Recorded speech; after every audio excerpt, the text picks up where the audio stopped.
I'm just gonna showcase the latest image-to-image operation types. I have created two providers for it, OpenAI and Dream Studio. Dream Studio is by far the more interesting one here. So there was a discussion ticket. It's been around almost for as long as the AI module has been around. How do we solve image-to-image? I was hoping that people would discuss it. There hasn't been a single comment, so I just went ahead and did it now. It's solved like this. You have image-to-image operation type, that is one operation type. And it has capability, similar to how chat with tools works, or chat with image vision. Not all chat models can do that. They have to say, I have the capability to do this. So that's the same. If you want to upscale, you have to say, I have the capability to upscale. And then there is the boring normal one that can just take a prompt and do something. That's what OpenAI is. So let's go through them.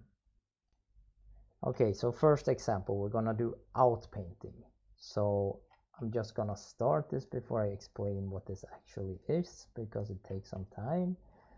So I set 200. That's the only thing you have to remember. This image I have uploaded now, and what I have said on the left side, I want 200 pixels, because maybe I need to write a text here, and there's just not enough space to write a text here. So I could I could add white or something here, but that would look ugly because this is actually a gradient.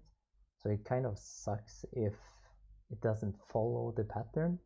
I've tried this actually on more complex images. It works quite well. And you see, it's not a generative AI image. It doesn't change these people's faces. It keeps this, but just adds natural background to it. So second example here. It's called inpainting. I'm gonna upload something called a mask, but this is something we can build into the front end later. I'm gonna add a prompt. So what's gonna happen here? We have this image, we have this mask. So this is basically we're marking something that we want to have replaced. So in this case, I want to replace this with a boy roughly 10 years old in a black suit with sunglasses. And you see, it has replaced it, and what's more importantly, again, the rest of the image looks exactly like it looked. So it's not regenerating everything. I would say that right away. I'm not gonna show OpenAI here because that is exactly doing this. They don't want you to. I mean, there's a lot of legal reasons why this can be dangerous, but it is also useful when you use it in a legal way. But OpenAI will not allow you to do that. They will just create versions of stuff using prompts. So that's why I'm going to use Dream Studio for all the examples. Okay, third example, we're going to use erase. Once again, we're going to use the mask, and you can probably figure out what this does. Instead of replacing via prompt, it's just removing whatever is inside the mask and try to create it in a natural way. So that's erase. So I'm gonna show search and replace. I don't think this works very well for realistic images, so I'm actually gonna use a style in this case, and that's something you can always use. So we're gonna search for all humans, replace them in this case with because I'm using modeling compound, clay figurines. So this is something that creates like clay-like versions or whatever it sees. Oh, figurines. Let's see if it understands that. It should be figurines maybe. Let's see. Well, it works pretty nicely anyway. So you see it has gone ahead and search and replaced. One thing I will say, by the way, this is an API Explorer. You can always open code examples. So you have the code examples there if you want to integrate this. Yeah, okay, so let's do another one here. We have Dream Studio, search and recolor. We want blue for all dresses and suits. So this will just look at the image, look for whatever you want. I should fix this, should not say replace prompt, it should be the opposite. This should be recolor prompt, this should be find prompt. This works with backgrounds as well, actually. So you see, they got blue clothes. Not great quality, to be honest, but yeah. So next one, we're gonna remove the background. So this one is, I think, one of the more useful ones, and this is the one that I would say like work 100%. Can put it in automation tools. So you get this, and if you open it, you will see, well, you don't see it well here, but it's actually a transparent PNG in this case.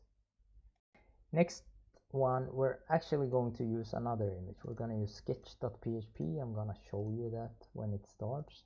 So what this is going to do, it's going to look at this sketch, which is just an outline, in this case of a car, and it's going to follow this prompt to generate what we want.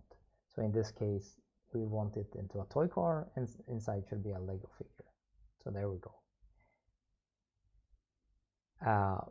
What I can say with this also, this I think can be very useful if you have Excalidraw.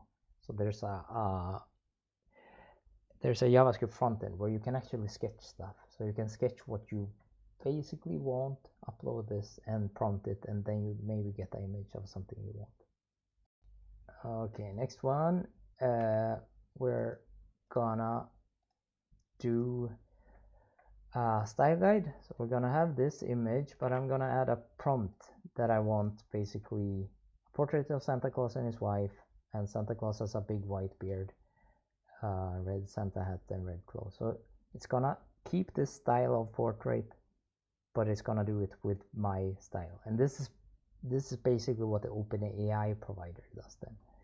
It generates a version of something that can look similar.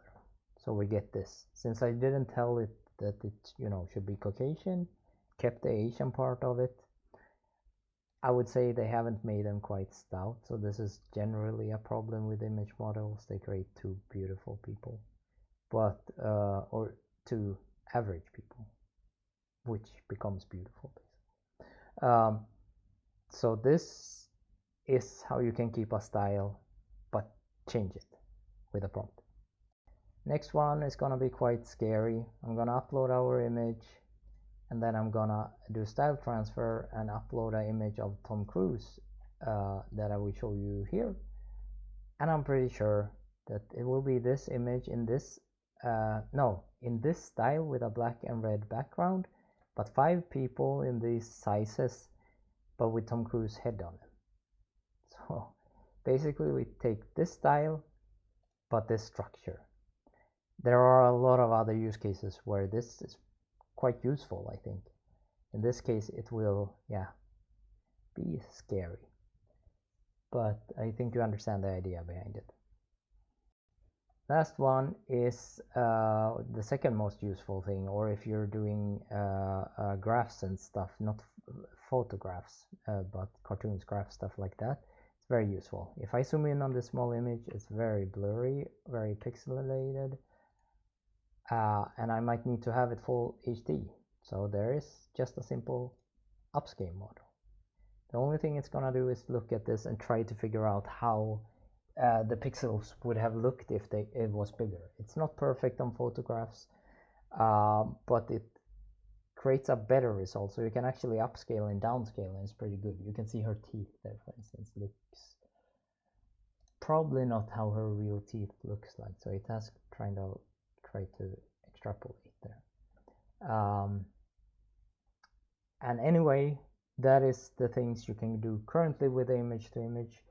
I think this opens up a lot of possibilities. As I said, there's code examples on how to do it.